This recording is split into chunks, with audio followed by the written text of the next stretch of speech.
It's a sign that their Hajj did really change their life, and that's a sign that their Hajj has been accepted. Sheikh, there's a lot of misunderstanding, of course, about the term in Islam, jihad. A lot of misinterpretations and mistranslations, and certainly a lot of bad press surrounding this word. But of course the word, as we know, means struggle and relates to really a wide variety of processes and struggles that a Muslim goes through in life. Isn't it true that Hajj can be considered a kind of struggle in this manner? Actually, you're so right. Hajj is jihad. If you get to see a picture of people performing tawaf, turning around the Kaaba in a magnificent manner, going for Arafat, spending the night at Al-Muzdalifah, throwing the stones, it is a struggle. The journey itself is very, very tiring. However, people are inspired, big deal, great deal, to perform Hajj and Umrah. According to hadith narrated by Aisha, the mother of the believers, may Allah be pleased with her. She said that once she asked the Prophet ﷺ, O Prophet of Allah, did Allah ordain Hajj upon women? He said, yes. لَكُنَّ حَجٌّ لَا قِتَالَ فِيهِ لَكُنَّ جِهَادٌ لَا قِتَالَ فِيهِ. Yes, you too have to observe jihad. The jihad for you is to observe Hajj, where there is no fighting. Rather, it is only performing this faridah, or this act of worship, and struggling in performing the ceremonies of Hajj and Umrah exactly as they were prescribed. Well, Sheikh, it's very nice to hear that wonderful reminder, and it's a very powerful point. But I want to shift to some of the actual rulings on Hajj. And first, for whom is Hajj obligatory? What are the conditions? Of course, we all want to perform it, but what are the conditions where it becomes obligatory upon us to perform it? Well, first of all, the Quran stated that Hajj is a mandatory act of worship. Allah subhanahu wa ta'ala said in Surah Al Imran, وَلِلَّهِ عَلَى النَّاسِ حِجُّ الْبَيْتِ مَنِ اسْتَطَاعَ إِلَيْهِ سَبِيلًا. So it is mandatory, but with conditions. So let us learn the preconditions of the performance of Hajj and Umrah. Sheikh, I don't want to cut you off, but let's leave it as a bit of a cliffhanger until we come back from a short break. And when we do, we'll talk more about these conditions on the obligation of Hajj. So please stay tuned, and we'll be back in just a bit. Assalamu alaikum.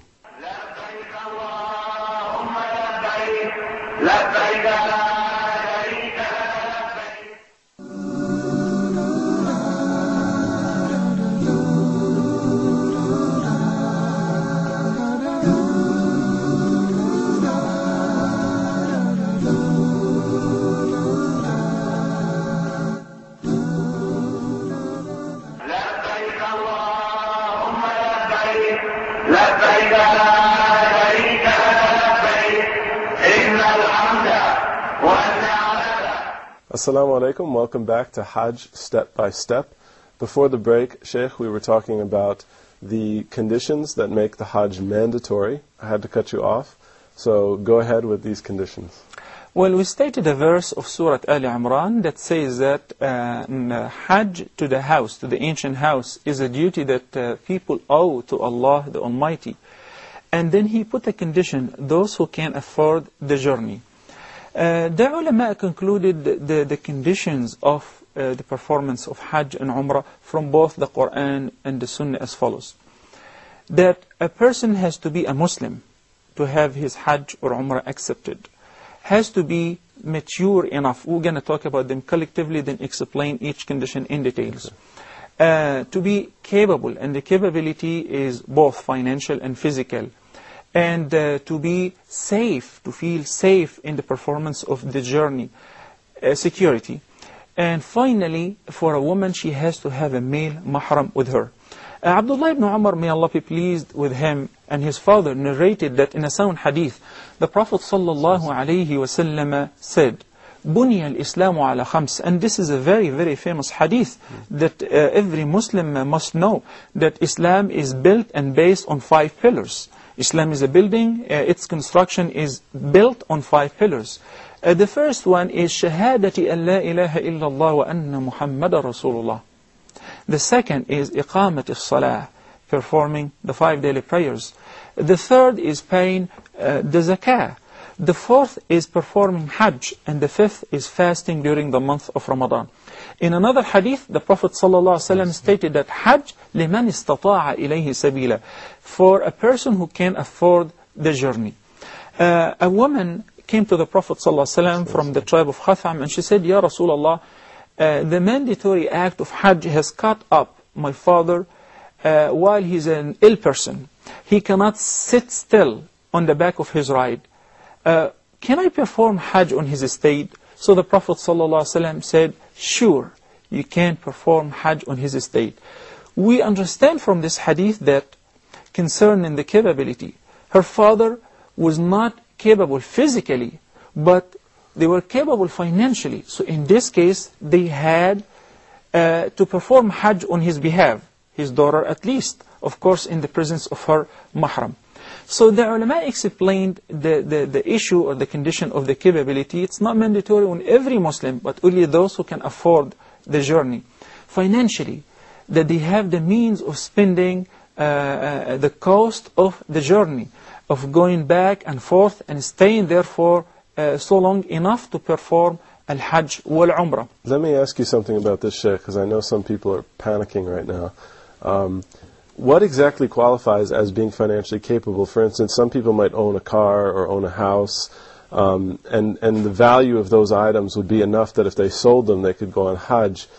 Does this count as the financial capability, or does it mean excess money?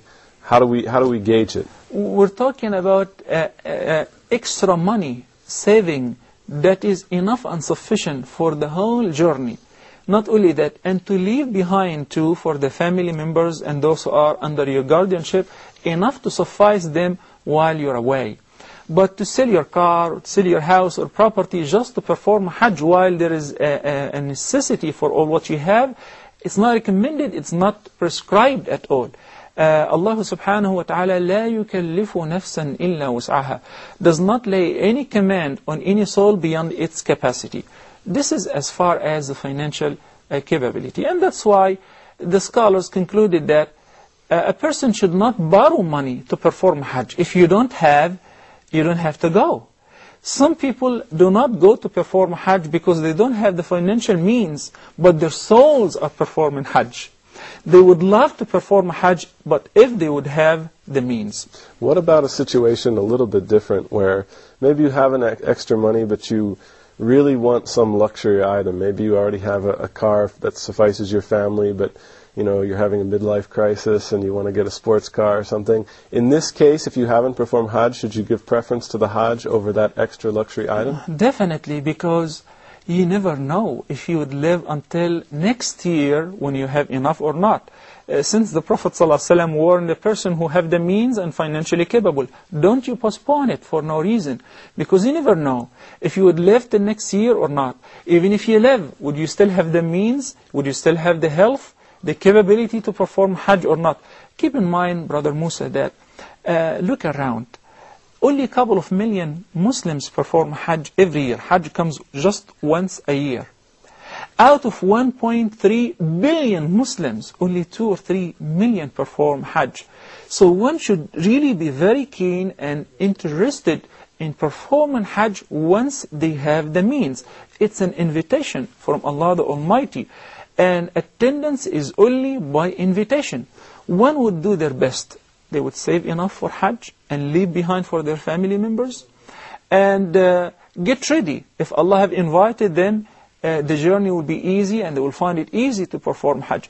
But those who have the means and they keep postponing, there is a great threat from Allah and His Messenger ﷺ, lest they die in this case before performing Hajj and Umrah. You talked about the issue also of maturity, and I know that's going to raise some questions as well in terms of, first of all, what exactly counts as maturity, but then also maybe families want to take their children, and there's a lot of issues that would come up in terms of the rulings. But I guess let's just start with what counts as maturity.